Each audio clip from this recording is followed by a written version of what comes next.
बिस्मिल्लाहिर्रहमानिर्रहीम। My name is Rashid Malik and जैसा कि पता है आप लोगों को JST की टेस्ट जारी है और आज भी 14 सितंबर को जो टेस्ट हुई है उसके कुछ क्वेश्चन वायरल हुए हैं मैथ के, तो उसके ऊपर जो है सॉल्यूशन के साथ मैं वीडियो बना रहा हूं। तो कुछ एक सवाल ऐसा था कि √6 multiply by √7 multiply by √42 is equal to what था। तो इस तरह इसका सॉल्यूशन क्या होगा, वहाँ पे 4 ऑप्शन गिवन थे। तो आप देखें कि जब इस तरह के अंडर रूट आ जाए ना आपके पास, तो आप इसको इस तरह भी लिख सकते हैं कि अंडर रूट के अंदर ये सारे नंबर्स जो हैं एक ही साथ आप लिख सकते हैं। ठीक है, अब ये लिख लेने के बाद आप इन दोनों को अगर आप मल्टीप्लाई कर दें तो ये हो जाएगा आंसर आपका 42 मल्टीप्लाई बाय ये 42 ऑलरेडी हमारे पास है। एंड अब आप देखें कि हमारे पास अंडर रूट के अंदर जो है ना हम पेयर बनाते हैं बेसिकली। यहाँ पे अगर पेयर देखें तो 42 का पेयर हो जाएगा, तो आपके पास 42 बाहर आ जाएगा, आपके पास जो है ये अंडर रूट गायब हो जाएगा, यानी आपका फाइनल आंसर जो है वो 42 आया। ठीक है, तो बेसिकली इसके अंदर हम जो है क्या करते हैं कि हमारे पास इस तरह 3-4 नंबर इस तरह आ जाएं तो आप एक ही अंडर रूट दे सकते हैं। ठीक है, अगर बिलफर्ज पेयर ना बने तो फिर उस नंबर का क्या होता है, पेयर ना बने। फॉर एग्जांपल मैं एक नंबर यहाँ पे लिखता हूँ, ये तो एक सवाल था उसका सॉल्यूशन मैंने कर दिया। बिलफर्ज ऐसा नंबर आ जाए जिसका कंप्लीट मतलब पेयर ना बन रहे हो। फॉर एग्जांपल यहाँ पे एक मैं नंबर लिखता हूँ 8, और 8 को अगर आप फैक्टर फॉर्म में लिखें तो 2 मल्टीप्लाई बाय 2 मल्टीप्लाई बाय 2, तो इस तरह आप इसका अगर पेयर बना लेंगे तो ये एक 2 बाहर आ जाएगा और बाकी जो पेयर के अलावा बचा नंबर वो 2 बचा, तो उसको आप अंदर ही लिख सकते हैं। ठीक है, तो हमने यहाँ पे बेसिकली पेयर बनाना होता है, तो पेयर बना के आपने एक नंबर बाहर निकाल देना है, तो ये होगा आपका क्वेश्चन नंबर इसका सॉल्यूशन। ठीक है, तो देखें इस तरह का एक और क्वेश्चन नंबर हमारे पास आया हुआ था और इसके अंदर क्वेश्चन मिलेगा कि इफ़ लॉग 3 है बेस में और a इज इक्वल टू है 5, then find the value of a। तो a की वैल्यू मालूम करें। तो सबसे पहले तो ना इसको हम जो है लॉगरिथमिक फॉर्म से चेंज करेंगे एक्सपोनेंशियल फॉर्म में। तो एक्सपोनेंशियल फॉर्म के लिए आपको थोड़ा सा मुझे बेस बताना होगा ताकि आपको समझ में आए कि ये कैसे जो है आपका कन्वर्ट होगा। ठीक है, तो मैं जो है इसको पहले कन्वर्ट।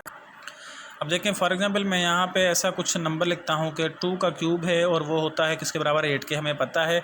और इसके अंदर जो है ना यहाँ पे 2 जो है वो किसके बराबर होता है, ये जो है आपके पास बेस होता है, और ये जो 3 है ये पावर होता है, और इसके अलावा ये जो होता है वो आपका आंसर होता है। ठीक है, ये 3 चीज़ें हमारे पास होती हैं जब हम एक्सपोनेंशियल फॉर्म में लिखते हैं। तो इसको लॉगरिथमिक फॉर्म में अगर आप लिखना चाहें तो लॉगरिथमिक फॉर्म में कुछ ऐसे लिखते हैं, आपको फॉर्मेट बता दूं, आपने हर किसी में वही अप्लाई करना है। तो यहाँ पे जो चीज़ आती है लॉगरिथम में वो आती है बेस। ठीक है, और लॉगरिथम जिसका मालूम करते हैं वो मालूम करते हैं हम आंसर का, और इस साइड इज इक्वल टू आता है हमारा पावर। ठीक है, ये हमारे पास एक फॉर्मेट है। जब भी हम एक्सपोनेंशियल फॉर्म को इसके अंदर कन्वर्ट करेंगे तो इस तरह हम जो है वैल्यूज़ प्लेस करेंगे। तो आप देखें इस अगर हम इसको हम इसके अंदर चेंज करना चाहें, मतलब ये 2 क्यूब इज इक्वल टू 8 है, तो इसको लॉगरिथमिक फॉर्म में चेंज करना चाहें तो ऐसे कर सकते हैं। यहाँ पे देखें बेस है 2, तो आप यहाँ पे बेस की जगह पे 2 पुट करेंगे, और यहाँ पे जो है आंसर है 8, तो यहाँ पे आंसर की जगह पे आपने 8 पुट करना है, और उसके अलावा आपके पास पावर कितना है, क्यूब है, तो आपने यहाँ पे पावर इस साइड प्लेस कर देना है। तो ये हो गया आपका लॉगरिथमिक फॉर्म में चेंज। एक और भी मिसाल दे देता हूँ मैं। मिसाल के तौर पे यहाँ पे लिखता हूँ कि 5 का जो है वो स्क्वायर होता है किसके बराबर, 25 को। तो इसको लॉगरिथमिक फॉर्म में अगर चेंज करना चाहें तो लॉगरिथमिक फॉर्म में कुछ इस तरह आप चेंज कर सकते हैं कि ये जो है आपका बेस है तो यहाँ पे आएगा 5, एंड ये 25 आंसर है तो ये आपका 25 यहाँ पे आएगा, और उसके अलावा जो पावर है 2 वो आपने इज इक्वल टू के इस साइड लिखना है। ये आपने सारा कुछ इस जो है फॉर्म के तहत अप्लाई करना है। ठीक है, अच्छा, इस तरह अगर आपके पास पहले से ही लॉगरिथमिक फॉर्म हो तो उसको आप कैसे कन्वर्ट करेंगे, 1-2 मिसाल में उसका भी लिख देता हूँ। आप देखिए सॉल्व बल्कि कर देता हूँ। तो देखें अब मिसाल के तौर पे मैं यहाँ पे लिखता हूँ कि लॉगरिथम जो है वो यह है 3, उसके अलावा आंसर है आपका 9, एंड आपके पास यहाँ पे जो है क्या आना चाहिए 2। तो चलें देखें, अब ये हमारे पास एक लॉगरिथमिक फॉर्म है तो इसको हम एक्सपोनेंशियल फॉर्म में कैसे चेंज करेंगे। तो देखें यहाँ पे जो लिखा जाता है वो होता है बेस, तो ये बेस हो गया। यहाँ पे जो लिखा जाता है वो होता है पावर, तो यहाँ पे पावर हो गया, और ये आपका आंसर लिखा जाता है तो ये आपका हो गया आंसर। यानी देखें आप 3 का स्क्वायर अगर आप करें तो 3 multiply by 3 is equal to 9 आ जाएगा, एंड 9 इज इक्वल टू 9। तो देखें आपके पास ये कुछ इस तरह की लॉगरिथमिक फॉर्म से एक्सपोनेंशियल में चेंज किया तो हमारे पास कुछ इस तरह बन गया। ठीक है, तो ये थे हमारे सवाल जो मैंने एक्सप्लेन किए। अब हम अपने मेन क्वेश्चन की जानिब आते हैं जो हमारा आज की टेस्ट में। तो देखिए हमारे पास जो टेस्ट में सवाल आया था वो इस तरह था कि log 3a = 5। जो यहाँ पे आप देख सकते हैं कि ये जो है ना ये बेस है, यानी आपने यहाँ पे लिखना है 3 और ये पावर 5 है यानी आपने इसके ऊपर पावर 5 लिखना है और ये आंसर है यानी आपने a लिखना है। अब आपने a की वैल्यू मालूम करनी है, यानी 3 के ऊपर पावर 5 है यानी 3 को जो है ना वो आपने 5 टाइम्स लिखना है और उसके अलावा इसको मल्टीप्लाई करना है। यानी आप इसको मल्टीप्लाई करते जाएंगे तो 3 3 आ जाएगा 9 एंड 9 3 27 एंड 27 को 3 से आप मल्टीप्लाई कर देंगे तो 81 एंड 81 को अगर आप 3 से मल्टीप्लाई कर देंगे तो आपका आंसर आ जाएगा 243। तो यहाँ पे a की वैल्यू 243 आ जाएगी। अच्छा, इसके अलावा मैं लिंक डिस्क्रिप्शन में दे दूंगा। यहाँ पे आपके पास आंसर गायब है तो आंसर कैसे मालूम किया, ये हमारे पास आ गया। अगर इसके अलावा यहाँ पे भी नंबर गिवन हो, यहाँ पे कुछ वेरिएबल आपका हो तो उसको कैसे फाइंड किया जाता है। अगर ये 2 नंबर गिवन हो, यहाँ पे नंबर आपका जो है वाट आ जाए तो फिर उसको कैसे मालूम किया जाता है। इसके ऊपर मेरी मुकम्मल डिटेल्ड वीडियोज़ अपलोड हैं 4 पार्ट में, लेकिन ज़्यादा लंबी नहीं है, 4 से 5 मिनट की हैं, तो आप उसको भी देख सकते हैं क्योंकि ये सवाल 14 सितंबर में आया। हो सकता है आपकी टेस्ट में यहाँ वाला नंबर आपका मिला हुआ हो, इधर वाला गायब हो, तो उसको कैसे फाइंड किया जाता है इसके ऊपर मेरी तफसीली वीडियो बनी हुई है, आप देख सकते हैं। तो चलिए आज की टेस्ट का नेक्स्ट क्वेश्चन को सॉल्व कर लेते हैं, उसको देखते हैं जी। तो आज की टेस्ट में एक आया था कि 21 जो है डेसिमल में हमें गिवन है, इसको अपने बाइनरी नंबर सिस्टम में कन्वर्ट करना है। तो सबसे पहले तो आपको मैं मैथमेटिकल वे भी बता देता हूँ, उसके बाद शॉर्टकट वे भी है। आप 21 या 21 के अलावा कोई भी डेसिमल नंबर हो ना, उसको आप बाइनरी नंबर में चेंज करते हैं तो आप 2 से डिवाइड करते हैं। ठीक है, यानी 2 से आप डिवाइड करेंगे तो आपका टेबल यहाँ पर 10 टाइम्स लग जाएगा। आपने देखना है कि रिमाइंडर कितना बचा है, वो बचा आपका 1, तो यहाँ पर अपने स्लैश देख के लिखते जाना है। फिर 2 का टेबल इसके ऊपर 5 टाइम्स लगा, यानी आपके पास रिमाइंडर बचा 0। फिर 2 का टेबल देखें आपके पास यहाँ पे कितने टाइम्स लगा, 2 टाइम्स। देन आपके पास जो है रिमाइंडर बचा 1। फिर जो है आपने 2 का टेबल इसके ऊपर लगा दिया 1 टाइम, देन आपका रिमाइंडर बचा 0। फिर आपने नीचे से शुरू करना है यहाँ से और ऐसे। ठीक है, यानी आपके पास 21 जो है वो डेसिमल में है, तो इसका जो बाइनरी में जवाब आया वो आया 10101। ठीक है, ये हो गया बाय मैथमेटिकल वे।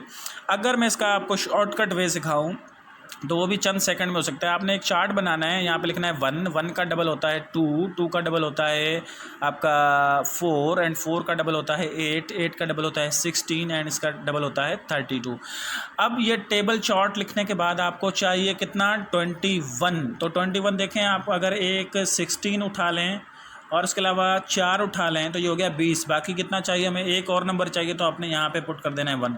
अब जो नंबर हमें नहीं चाहिए उसकी जगह पे आप 0 पुट कर दें। अब आप देखें 16 और 4 20 और 20 और 1 21, यानी 1010 जो है आपका, यही जिस तहत मैंने किया है इस तरीके से आप इसको कर सकते हैं। अच्छा, इसकी जगह पे अगर आपके से मैं मतलब 21 की जगह पे आपकी टेस्ट में कुछ और आ जाता है। फॉर एग्जाम्पल आपसे पूछा जाता है कि बताइए 15 का जो है ना वो क्या होगा। ठीक है, आप 15 सोचें ना, 15 क्या हो जाएगा।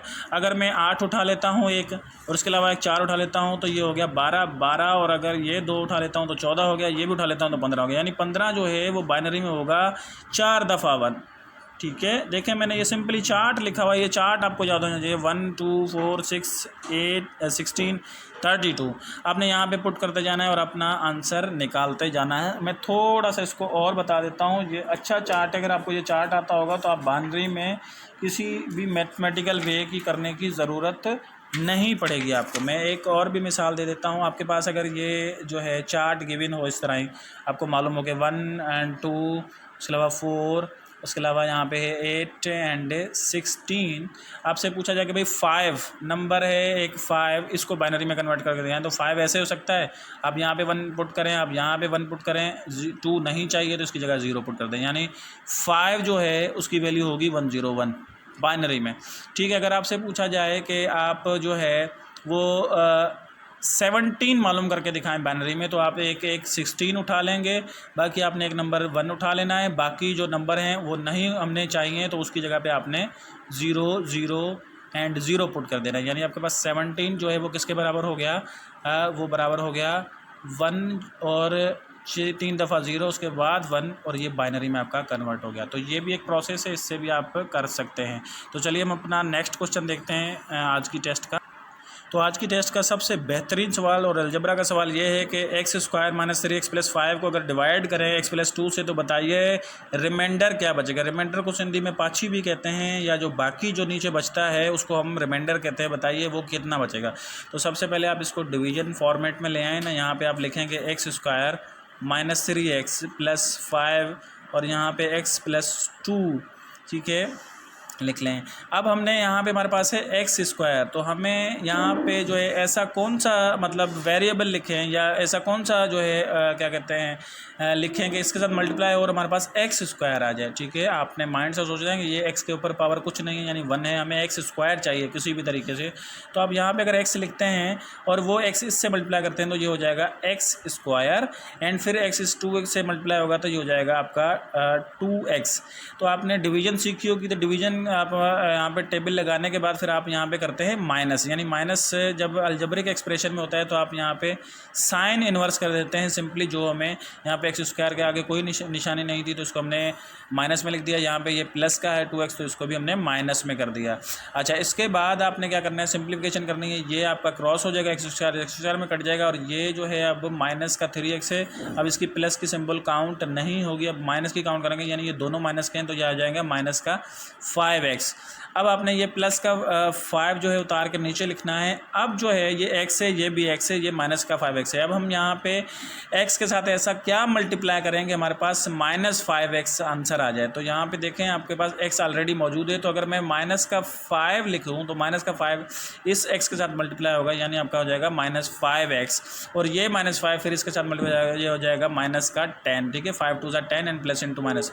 आप अब यहाँ पे लाइन लगा लेंगे, उसके बाद फिर इनकी जो है ना यहाँ पे साइन इन्वर्स कर देंगे, साइन इन्वर्स कर देंगे, ये प्लस का हो जाएगा, ये भी प्लस का हो जाएगा। ठीक है, अब आपने क्या करना है कि ये क्रॉस हो जाएंगे, प्लस का 5x और माइनस का 5x। अब ये माइनस की सिंबल काउंट नहीं होगी, जो नीचे हमने लिखी है ये काउंट होगी। अब यहाँ पे देखें 5 और 10 को जब आप ऐड कर देंगे तो ये हो जाएगा 15, यानी आपके पास जो है वो रिमाइंडर क्या आया, वो आया 15। तो देखें आपने रिमाइंडर जो है ना यहाँ पे ये लिखना है।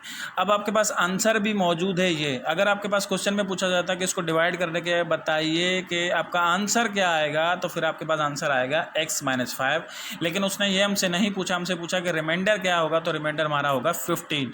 तो ये थे आज के कुछ क्वेश्चंस जो आपकी टेस्ट में आए थे 14 सितंबर में। तो उम्मीद करता हूँ कि आपको ये मेरे जो है एक्सप्लेनेशन समझ में आएंगी। थैंक यू, अल्लाह हाफिज़।